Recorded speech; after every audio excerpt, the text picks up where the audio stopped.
foreign populations and barbarians. So, holy place, but completely different during the Roman time, of course. Imagine that all the square was completely surrounded by buildings with porches all around, and the ground level was 2 or 3 meters lower than what happened. It rose up because of the Tiber floodings. The river brought here water, mud, and waste for centuries. Because of the kind of waste, marked waste, because here from the Middle Ages, from the 15th century till the end of the 19th century, a very popular market took place here with many vendors all around the square and even among the Pantheon columns. And then there's just discarded waste all around the city for centuries. It was so popular that it's remembered on this Latin water description on the orange building. Very popular. And the ground level rose up because of ruins of buildings damaged all around. Over the time they were damaged, and so these ruins fell down and new buildings, pieces of architecture were built on them. And what about Pantheon is an incredible building, unique all around the world. It was built in the 1st century BC, between 27 and 24. But some historians believe that this is not the real first Pantheon building. Some historians and archaeologists believe that this is a second version built in the 2nd century AD by the Emperor Hadrian. And why? They said that they just tried to dig underneath it as they could, because as you can say, this is a huge building in a very tiny square, so it's not so easy to dig underneath it. Anyway, they found something different in its foundation. They found a different building. So they believe that the first Pantheon was not round, was as a Greek temple, rectangular building, bigger. First of all, because it was on a podium with stairs on side in order to get in.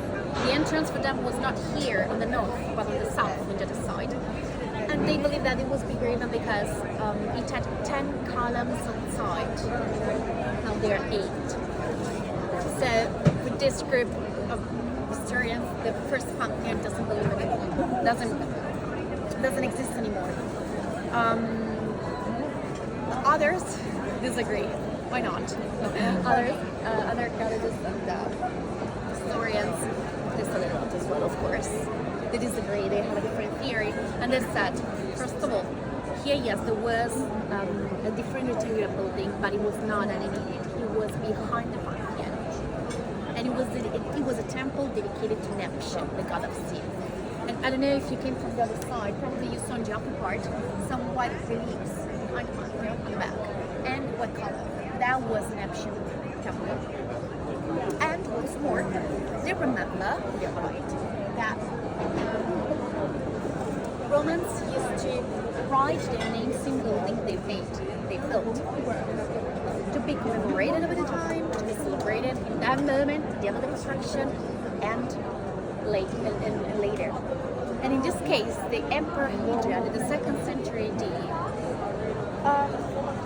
he found a damaged Pantheon, but existing damaged Pantheon. Damaged after a couple of burnings, an earthquake. So he decided to restore it, and he did it. So at the end of this, just a restoration, he didn't want to celebrate himself, writing his name outside the Pantheon. He wanted to celebrate the real first Roman engineer who really built it and who lived in the 1st century BC. Hadrian wrote down inside the Pantheon the engineer's name. Look at that. Agrippa. Archivepsanio Agrippa. Hadrian celebrated Agrippa, a great Roman engineer.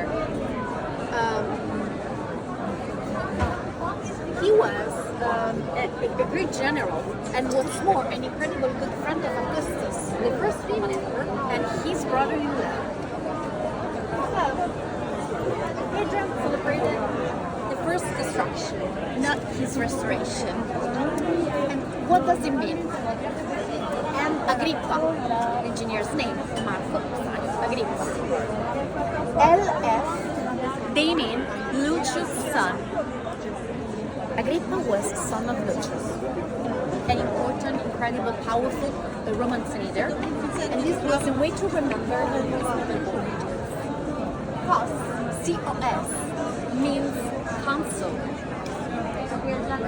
Tertium means third time, just third actually, because in Latin, many words missing in the same sentence, okay?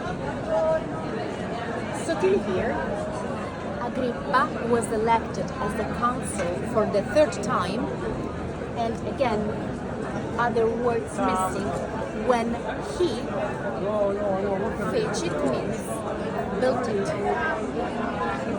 So we know the right moment when this building was built, from who? Agrippa built it in the 1st century BC when he was elected as the consul for the third time. This is the real first Pantheon built by Romans. Believe me, I was there. I attended the inauguration. I know I look younger. No, sorry. For this reason, and for many others, it probably take me 4 hours to be explained. Maybe this is the real one. Of course, I said that it was restored and it was damaged before.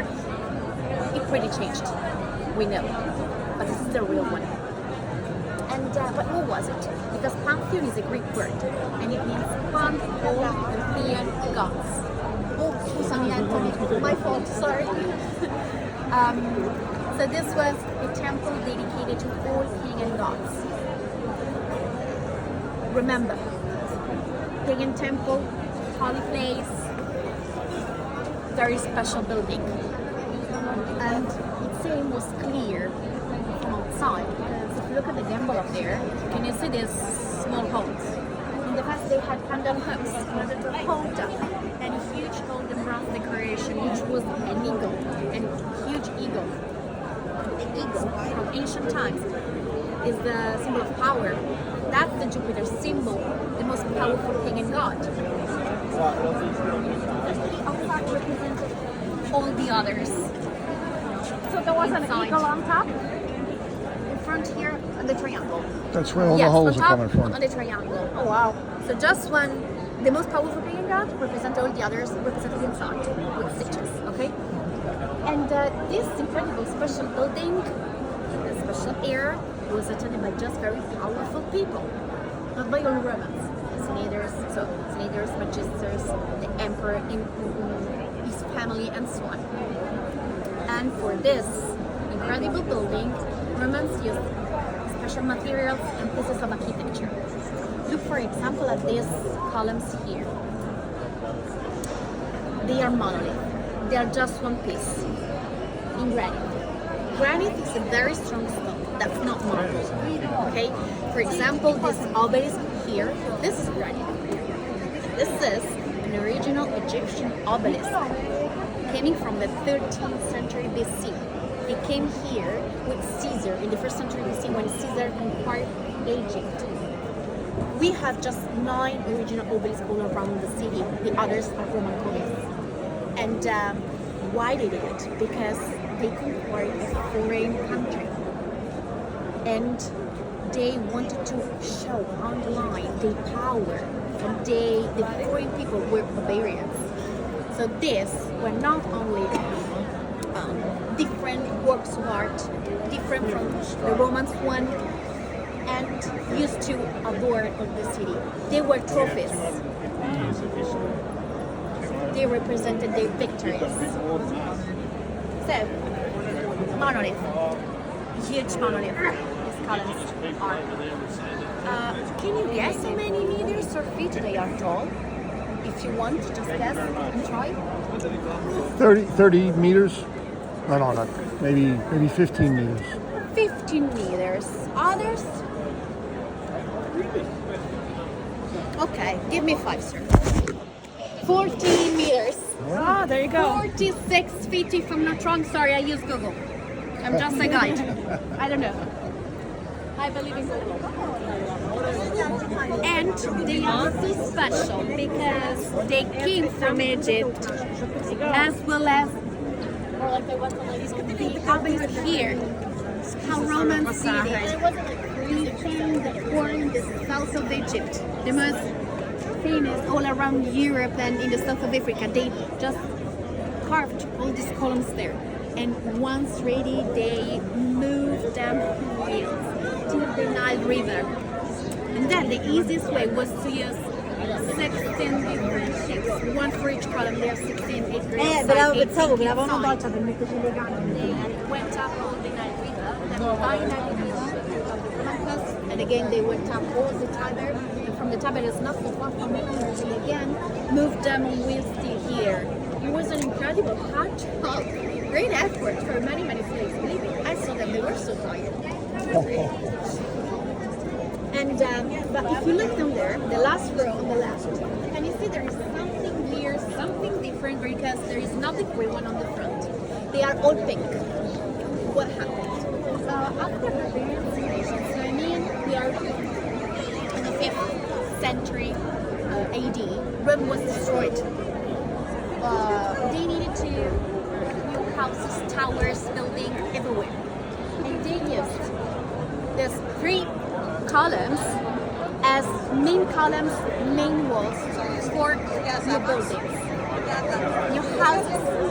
They really disappeared inside buildings for centuries. Just the first one in front of the square was pretty visible from outside.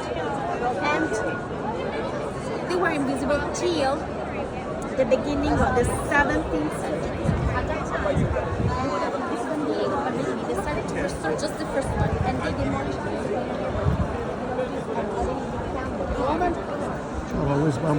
an abandoned Roman palace.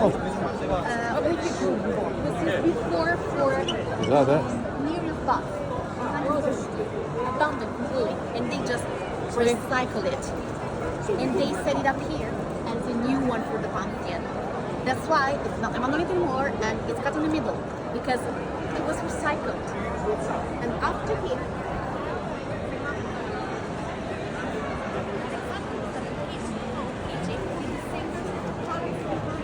again, recycled.